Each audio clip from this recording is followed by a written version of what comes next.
The following is a special video presentation of the Hennepin County Library.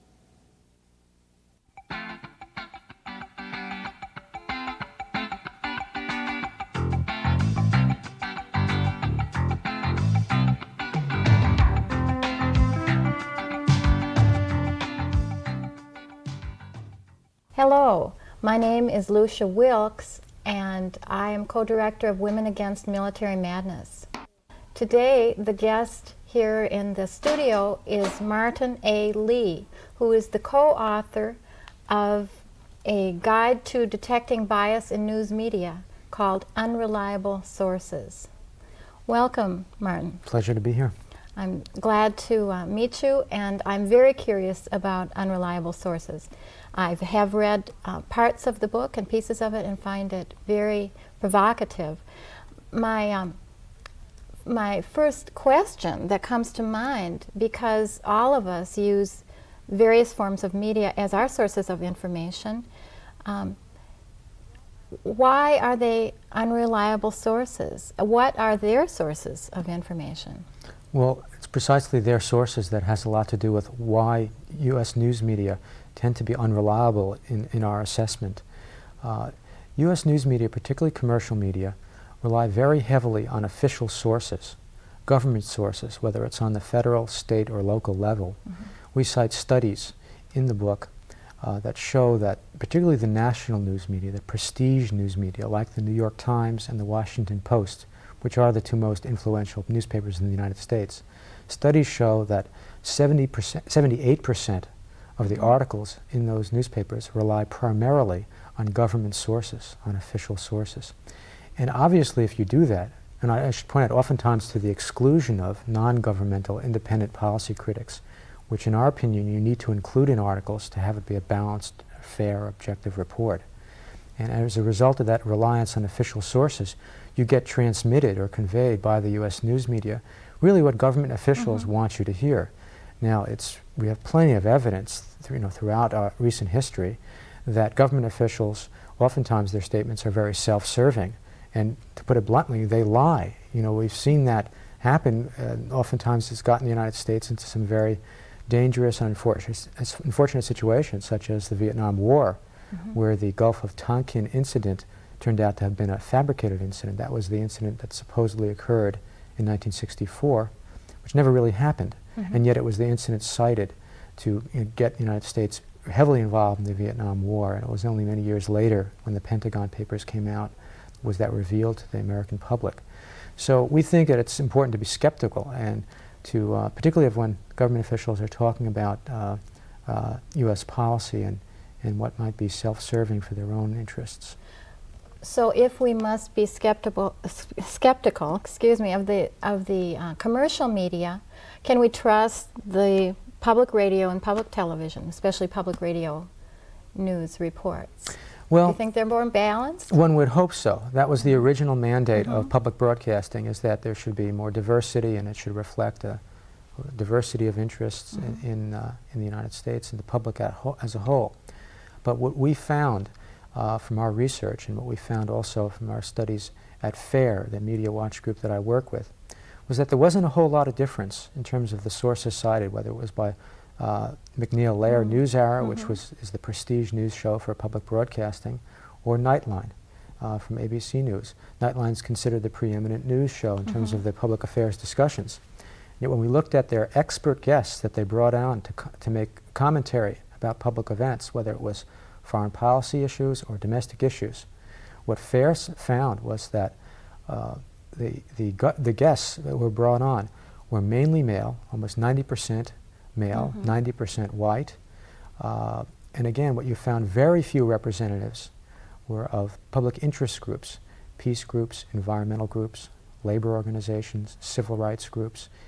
These were the kind of groups whose perspectives often conflicted with big business and the corporations that own and sponsor the commercial media. These are the kind of constituencies that really didn't have a voice when it came to the prestige national news programs. And we found that, if anything, MacNeil-Lehrer NewsHour was even worse, even a narrow spectrum of guests. What we found most often on these shows, the guests were representatives of government or corporate elites, either former or current government officials or representatives of big corporations. And of course, if that's the sources that reporters rely on primarily, then that's the way the news will be slanted in a way that favors those interests, corporate interests, government interests.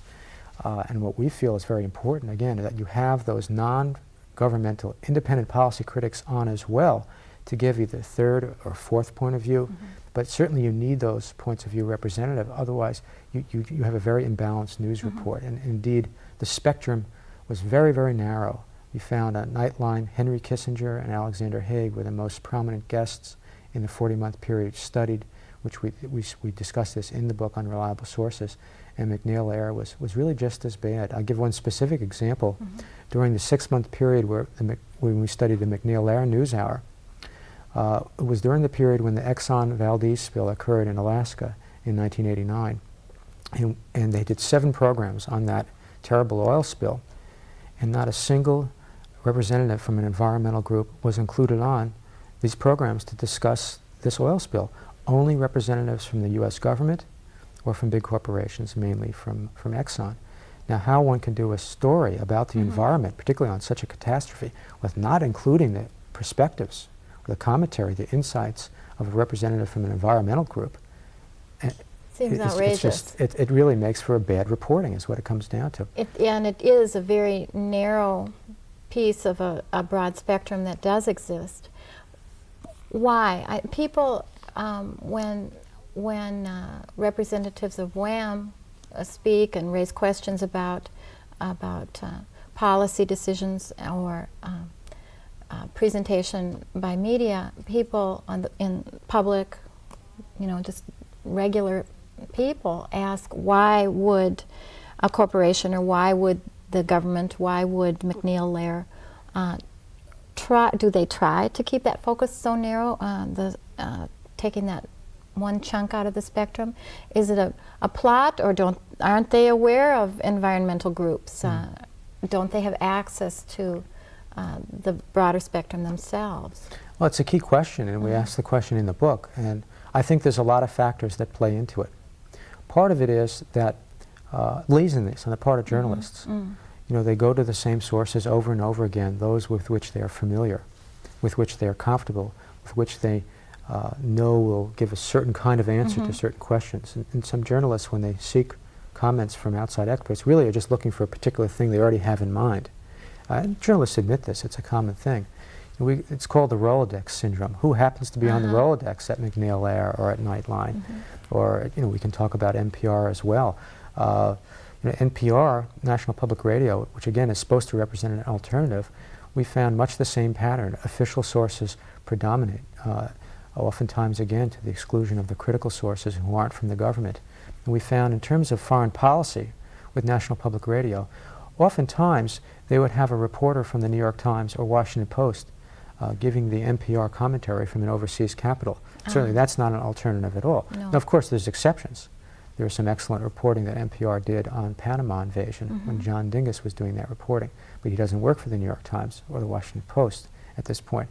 So, there's always those exceptions, but the exceptions really prove the rule, and the rule is that official sources, government and corporate sources predominate, and that's what imparts a very definite bias in news reporting. What we see overall, what we found from studying of various different issues and how they were covered by the U.S. media, is that there is a pro-corporate bias. That's the most dominant form of bias we found that comes across in various different ways. Sometimes it might be just how certain facts get omitted from a news story. Otherwise, it might be how corporations are portrayed in a positive light and some of the misdeeds aren't covered at all, or the way stories are framed, or the way a catchphrase is used over and over again that might impart a subtle or sometimes blatant bias in news reporting. And we found this in all different kinds of issues, the way they're reported. Now, most media outlets in the United States are corporate entities. How does that affect the reporting? Is it that the editors and publishers do in fact censor news that's being reported? Do the reporters self-censor? Are they so limited in their timelines for the reporters? Must they always rely on the sources that they've used traditionally? I think again, different things happen at different publications, but certain media owners like Rupert Murdoch boast about how they intervene and interfere with the editorial process. They take great credit for it. When Walter Annenberg used to own the Philadelphia Inquirer, he made it a rule that certain people and organizations he did not like Ralph Nader, the ACLU, he didn't want them mentioned in his paper, and they weren't. So sometimes it happens that way, where the specific owner or the media mogul really lays down the law. Control. But I don't think that's the main way it happens, although it does happen sometimes. I think what's really happening is that journalists find themselves in an environment that's not particularly conducive to pursuing certain kinds of stories. If you're a journalist who works at NBC, as an example, that journalist is very aware that NBC is owned by General Electric, a big military contractor. General Electric also happens to be a major builder of nuclear power plants. It also happens to be one of the leading environmental polluters, according to the EPA, 47 Superfund sites that GE is responsible for, more than any other company in the United States. So if you're a reporter at NBC and you want to do some good, hard-hitting, aggressive reporting on environmental problems, on environmental pollution, you're liable to run up against the fact that your own company, the one who writes your paycheck, is the one doing the pollution. For example, a reporter in New York who works for NBC, if they're looking into the pollution of the Hudson River, they're going to come across the fact that GE dumped 400,000 pounds of carcinogenic PCBs in the Hudson, and that's why you can't eat the fish from the Hudson River. So now if you're a reporter at NBC just starting at that network, I don't think you're going to feel all that encouraged, particularly not by your editors, to go after these kinds of stories, because it's going to adversely reflect on your corporate parent, in this case GE, which also happens to be a major sponsor of the news on other networks as well. So that's the problem. And reporters from NBC have said that explicitly to us. We quote them in the book saying that the whole notion of freedom of the press in the United States is problematic when the same corporations that own and sponsor the media are the ones that need to be investigated. So they feel kind of a chill when it comes to wanting to go after certain stories. So they find another story to report or change their attention. Well, Nicholas Johnson, who was the director of the Federal Communications Commission, the FCC, he tells kind of a parallel, which I think really sums up the way censorship happens in U.S. media. He tells a story of a journalist who gets an idea for a story. He does a lot of research, or she, and comes up with a great story, writes it up, shows it to the editor, and the editor says, don't like the story, we're not going to run it. Next time the journalist gets the idea of doing a story, what they feel, well, they better check with the editor first. And the editor says, no, forget it, we don't want to do that story. The third time, they get the idea for the story, but they don't even bother checking with the editor because they know the editor won't go for it. And the fourth time, they don't even have the idea. So that's the sort of the process of self-censorship that reporters impose on themselves because they don't want to offend the powers that be, particularly the powers that dominate their own media outlet. And this is has a very chilling effect, and it's one reason why the news, again, is slanted in a way that doesn't go after the corporations when they ought to be gone after. Environmental reporting is a perfect example. There's lots of stories about environmental problems. There are stories about people that suffer from environmental abuse, people who are victimized by radiation when a nuclear power weapons plant dumps the radioactive material in the river or lets it out in the air, and the downwind or downriver communities have high cancer rates, and years later it's reported. But what's not often reported is who the culprits really are in these situations and what are the forces standing in the way of improvements, what are the solutions. Perfect example is in the stories about deforestation, cutting down of the rainforest in the Amazon and the clear cutting of the forests in the United States. We hear a lot of stories about this. It's acknowledged that it's a serious problem that it could affect in a very adverse way the delicate ecological web in the earth, and yet these stories about deforestation and the cutting down of the rainforest in the Amazon never identify which corporations are actually doing it. It's like it's happening, but no one's doing it. And in fact, you could name the corporations. You could say Georgia Pacific is doing it, not only in the Amazon, but in the United States as well. But you never hear Georgia Pacific mentioned on the news in that way. Well, the way Georgia Pacific comes up is that it sponsors the news. It comes up in commercials. So the perpetrators, the culprits in that sense, get left out, and it's an example of a pro-corporate bias. But in our society, we've always learned from the time we were little kids that we have a free press, that there is not censorship in the United States.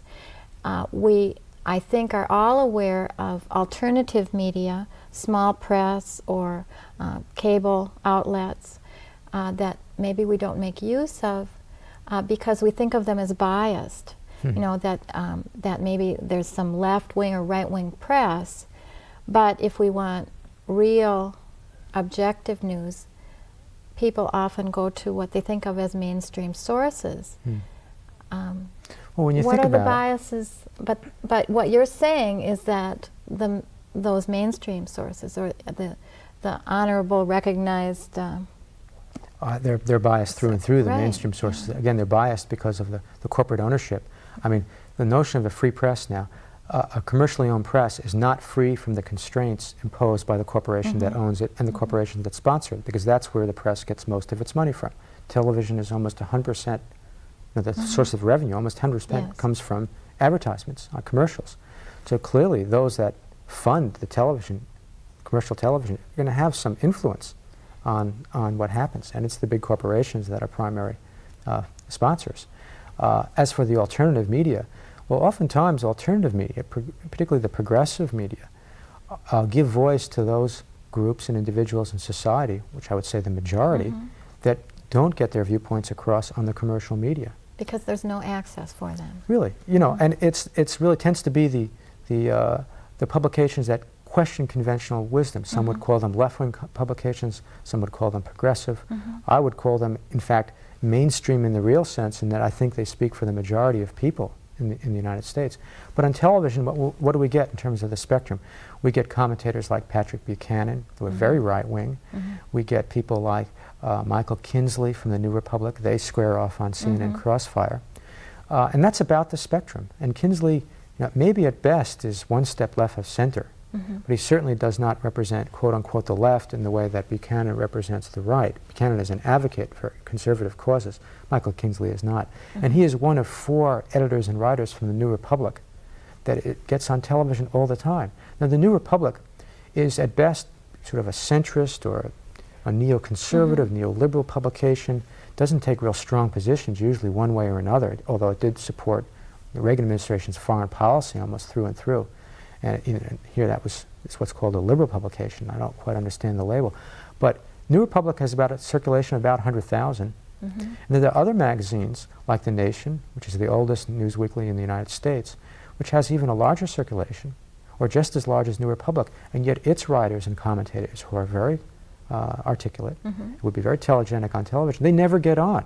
And it's because of their political views, that they're considered too left-wing or something. And it's precisely those views that we need to add to the debate, not to the exclusion of other views, but we need to add them to the debate to make it a more well-rounded and complete debate. And that would, in actuality, reflect the diversity of the American society as it is, and the broad much more so. spectrum. And I'm as not it talking is. just about The Nation. I'm talking about publications like In These Times, or The Guardian, or The Progressive, or Mother Jones, or National Catholic Reporter. We can name many of them who, some of these publications have much bigger circulation than New Republic or the National Review, where you have William Buckley and John McLaughlin on all the time on PBS, sometimes on CNN, or sometimes on the cable networks now. You know, why do these publications, which don't have such big circulations, or certainly no bigger than the other ones I just mentioned, why do they get their people on television? It's because what they say is very congenial to the corporate interests, very congenial to the corporations that sponsor and own the media. That's why they get on. And the publications that tend to be more critical of corporate America and more advocates for grassroots public interest groups, they're the ones that get cut out. Okay. Now, what's a person to do is a basic question, I guess. One thing might be certainly to subscribe to some of these alternative media or news sources that are outside of what we think of as our main sources of news, the smaller circulation papers. Your organization, Fairness and Accuracy in Reporting, has also a newsletter that goes out. We have a journal, a regular journal, called Extra. And we critique the news. We critique the mainstream news media. precisely in the same grounds, because of the narrow spectrum and because of the bias, oftentimes the blatant inaccuracies in all sorts of stories, whether it's on environment or issues dealing with the pocketbook or issues dealing with race and gender or foreign policy issues. We see this pro-corporate, pro-big government bias interfused throughout the reporting every day. You know, and again, there are the exceptions. There are good journalists at most major media who are trying to do a good job, but they are working in a media industry that has about as much to do with independent reporting as Safeway has to do with family farming. That's what we say in the book.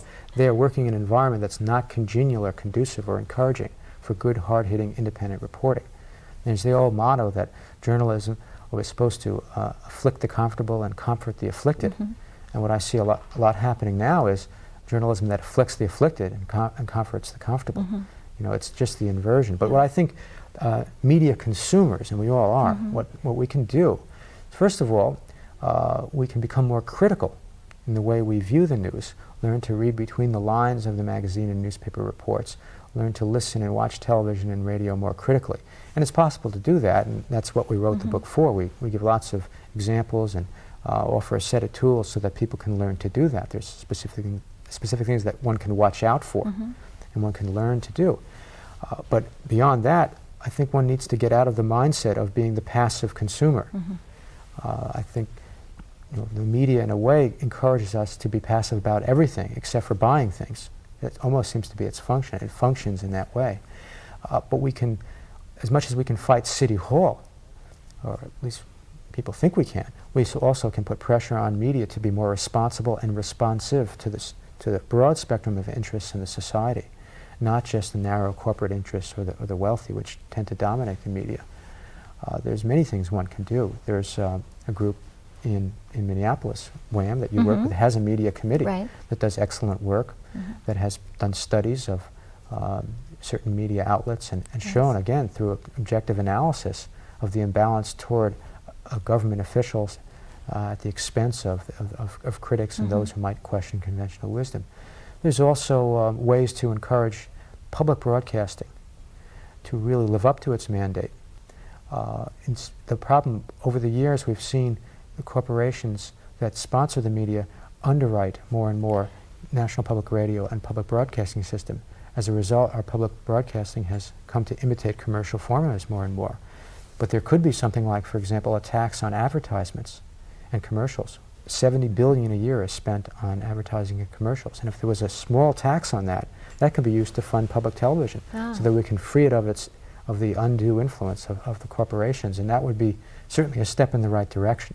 But there's things that citizens could do and they should do. And certainly one thing we recommend and encourage is that they join FAIR. FAIR is the group that is, in a sense, leading the charge in attempting to make media more pluralistic and more diverse and a healthier media ultimately, and sort of free it of this undue influence of the big corporations. And how is FAIR perceived by the media organizations? Do you feel that FAIR is taken seriously as a critic? Oh yes, it is taken seriously. When we put out our studies, they're very careful studies. They're objective studies, if you will. They're very carefully documented.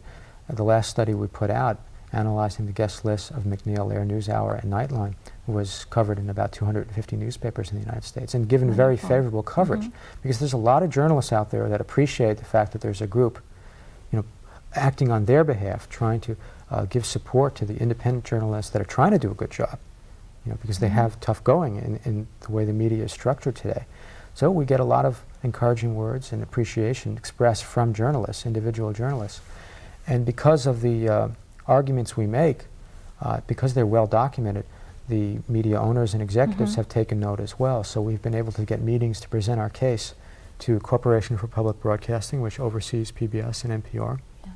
And they've actually agreed with our critique, but it always comes down to money. If you can get funding for the kinds of programming you suggest, then we would run them, but that's a big if, But it doesn't take extra funding for those news stations to locate other sources of information. For example, the environmental groups that you were mentioning that were not included in the coverage of the Valdez. Well, we can never make Robert McNeil or Jim Lehrer respect these kinds of organizations if they don't. In fact, they seem to have a personal antipathy to peace groups. Well, they've called them moaners and whiners, representatives of peace groups. That's what Jim Lehrer said. So if that's the way they feel, you know, we can really change that. But I think the report was so embarrassing to them that they've had to respond to it, and they've taken note, and they actually have had certain policy experts on who they never had before. People like Noam Chomsky they had on to comment about the situation with Iraq and Kuwait. And I think that was a direct result of FAIR's study. So, you know, we can't make them necessarily change their political attitudes, but they can feel the heat of the public pressure to let people know that they just won't tolerate this kind of lousy journalism, this kind of narrow sourcing and reporting. But there's other things that one can do as well, and we have met with the publisher of the New York Times and with editors and publishers from quite a few newspapers around the country. And I think there's responsible criticism that can be made, and they will note. And you know, when we point out stories that they haven't covered that they should, stories that have been effectively censored by the major media, you know, oftentimes these big-wig editors and publishers didn't even know about this stuff. It's quite shocking. So, one of the quotes that I thought was amusing in the book refers to Ted Koppel and Nightline, or to the Nightline program, as people are encouraged to think of it as a town meeting format. And it's referred to as a town meeting where not all the people are invited. And I think that that's a very clear image of the narrowness of some of the reporting that is done and the voices we hear. not only not all the people are invited, but certain of the topics or subjects that should be discussed at the town meeting are just simply off the agenda. And U.S. news media, particularly the national media, the three networks and the Washington Post and New York Times, I mean, it's appalling to me, given the fact that certain key stories they just ignore entirely. Stories like the fact that Oliver North, Richard Secord, John Poindexter, and two others involved in the Iran-Contra scandal were banished for life from Costa Rica by the Costa Rican government because they were found to have been knowingly protecting, aiding and abetting Nicaraguan Contra leaders involved in cocaine trafficking in Costa Rica. Now that was reported in the summer of 1989. And it should have been covered by these networks. That's a sensational story. And it wasn't. I think that many of us over time have had uneasy feelings about the information that we're receiving. And it's very helpful, I think, to people that you've come out with this book with Norman Solomon, your co-author, Unreliable Sources, that guides us and gives us some tips about how to come at the media and how to how we can help ourselves get information. That's what we wrote the book for. Thank you. Thank you for being with us today, Martin Lee, author of Unreliable Sources. Thank you.